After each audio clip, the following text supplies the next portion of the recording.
Back in 2016, people liked to pretend that Brexit was simple. We'd have offers piling up on the Prime Minister's table. It would be the easiest deal in human history. And it wouldn't even matter, because we weren't going to vote to leave anyway. In reality, things haven't been quite so simple.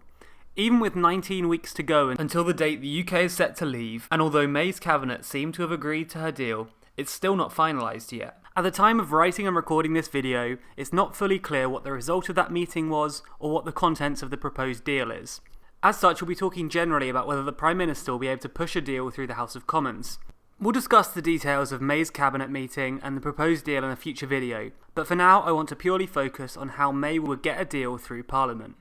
Getting support for any deal would be hard, as the Prime Minister is far from having universal approval, with other politicians calling for her to chuck checkers in favour of a simple trade deal, or a Canada Plus deal, or a Norway-style deal, or a Switzerland-style deal, or no deal, or just forget the referendum and let's do it all again with the people's vote.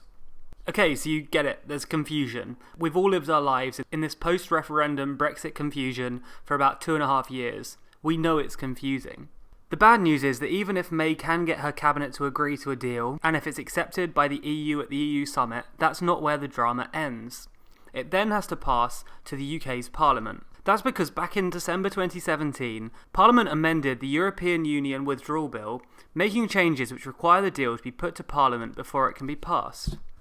She needs a majority of MPs in the House of Commons to agree to the deal for it to pass to the next stage. There are 650 MPs in the House of Commons, so you might think a majority of the House would be 326 MPs. However, 11 MPs won't take part in the vote. Those are the Speaker and his deputies, and the Sinn Féin MPs. That's because the Speaker and his deputies aren't allowed to vote, and Sinn Féin have a long-standing policy of abstention. Sinn Féin are a political party from both Northern Ireland and the Republic of Ireland. They hold 7 seats in the House of Commons, but due to their political beliefs, they abstain from sitting in Parliament. Sinn Féin are an Irish Republican party, who believe in the reunification of Ireland and Northern Ireland. As such, they dispute the power that the UK's Parliament in Westminster has over Northern Ireland, so not sitting in their house is their way of protesting the union. So without Sinn Féin, the Speaker and his assistants, how does the maths work out? So with those people deducted, there's 639 MPs who can cast a vote, meaning the Prime Minister needs 320 votes for the deal to progress. In this diagram, each circle represents 10 MPs in the House of Commons. To have a majority, the party needs to reach the dark circle. In the average government, getting the simple majority which is needed to pass the Brexit deal would be pretty easy. The vast majority of parliaments in the last few decades have had one party ruling with a majority. This means that for them to get a majority in the House of Commons, the leader would simply need to rely on their own MPs to back their proposal. A reasonably simple task. The thing is that when May's government was formed back in 2017, they only had a minority of MPs in Parliament. May's government has been supported by the DUP, whose MPs have often voted alongside the Conservatives, but it's nowhere near as easy to get a majority when you're relying on a somewhat informal alliance with another party. When you take away the people that can't vote, May's Conservative Party has 316 MPs, falling just short of the 320 votes they need to progress the deal. Therefore, the Conservatives will absolutely rely on other parties to back the deal for it to pass to the next stage. I don't need to tell you again that that won't be easy for May. Making things harder is the fact that we know it won't even be easy for May to get her own party on side. We can project that about 240 to 250 Conservative MPs will vote in line with May, supporting the bill that she puts forward. But that leaves about 80 MPs who are unlikely to support May's deal. These people fall into two opposing camps. On one side you have the Conservative MPs who are very pro-Brexit and want to see the hardest form of Brexit possible. There are likely between 40 and 80 MPs who will fall into this very pro-Brexit group. We've talked about the ERG in one of our previous videos about Brexit deals, but this group, the European Research Group, are unlikely to support May's bill. This group of hard levers won't support any deal which leaves the UK too close to the EU, or the EU's control. It looks likely that whatever deal is reached, it will be too close for the ERG to approve, and as such, their MPs are likely to vote against it. Jacob Rees-Mogg, the chairman of the ERG, commented, "I hope Cabinet will block it. If not, Parliament will block it." Mogg even wrote a letter to his fellow MPs after reading May's proposed deal, recommending they reject it. So if I were the Prime Minister, I wouldn't be holding my breath waiting for ERG backing. On the other side of the coin are Conservatives who are looking to see the UK remain within the EU, or at least stay very close to the EU. This group is smaller, with at least 12 MPs on side, including Anna Soubry, Jo Johnson, and others who don't support May's Brexit plan and want to see a closer alignment with the EU. Jo Johnson even resigned from his role as Rail Minister last week to protest the Brexit negotiations. In his resignation letter, he went in on May, saying that to present the nation with a choice between two deeply unattractive outcomes, vassalage and chaos, is a failure of British statecraft on a scale unseen since the Suez Crisis. My constituents in Orpington deserve better than this from their government. So it looks unlikely that these groups on either side of the Brexit debate will support May's deal. They both dislike the government's plans for opposing reasons, but they're both likely to reject the plan regardless. One other group of Conservatives to quickly touch on is the 13 Scottish Conservatives in the House of Commons. While their views vary, all of them want an outcome which is good for Scotland. One area where this comes into play is fishing. Fishing rights are one of the key areas in Brexit negotiations, with pro-Brexit politicians saying that the UK shouldn't allow EU fishermen to continue accessing UK waters. This is a particularly important issue in Scotland. Therefore, Scottish Conservatives signed a letter addressed to the Prime Minister saying that they wouldn't support a deal which gives the EU continued access. Meaning that depending on the contents of the deal which makes it to Parliament, May might not be able to rely on these 13 MPs' support. However, there's been a lot of pressure on the UK to include clauses which grant EU fishermen access. So balancing the demands of the EU with May's need for support in the Commons could be difficult. So all of this leaves May relying on other parties more than ever. Let's be generous and say that May has 250 MPs whose support she can rely on. That still leaves her falling 70 MPs short of the required 320 votes. The obvious group which May could go to drum up support is the DUP. The DUP are her current allies in Parliament, propping up her government. However, they've said that they won't support any deal which has different terms for Northern Ireland.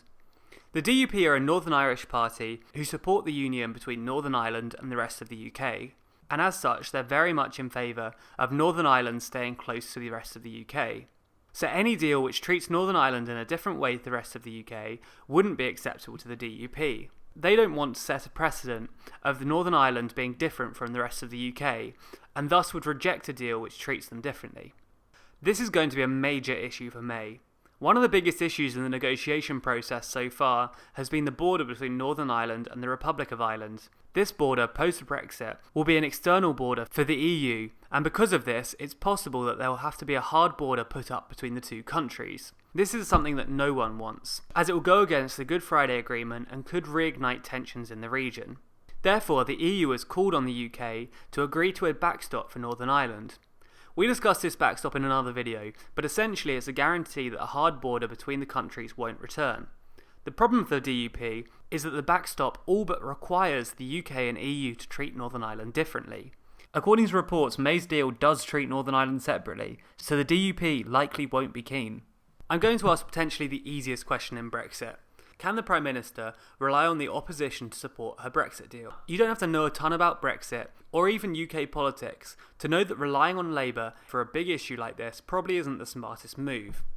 May will likely have the backing of a very small number of Labour MPs, but we're talking about a very small number.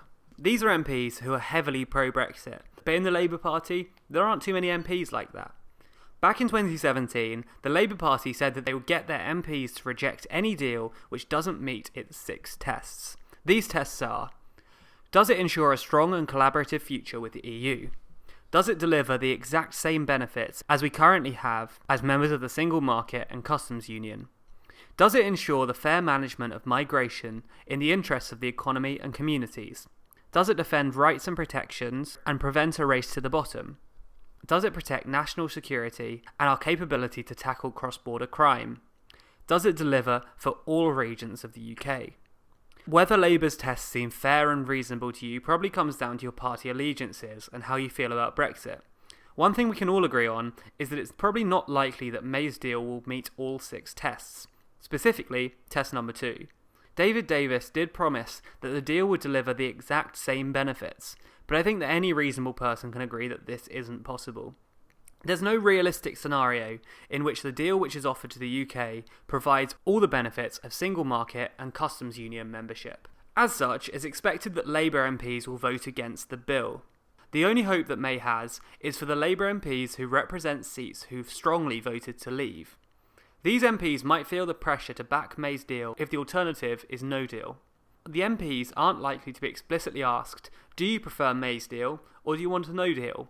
But considering how late in negotiations it will be when Parliament get to vote, voting no to May's deal will essentially be the same as saying that you prefer no deal at all, as it's not realistic to expect a better deal to be reached in such a short time frame. Therefore, some Labour MPs might rather vote to support May's deal than be seen to support no deal. The only other group that the PM could turn to are the smaller parties. Besides the DUP, who we've already discussed, all of these parties are generally very pro-EU, and therefore are very unlikely to support the PM's plans. So let's pull all of this information together.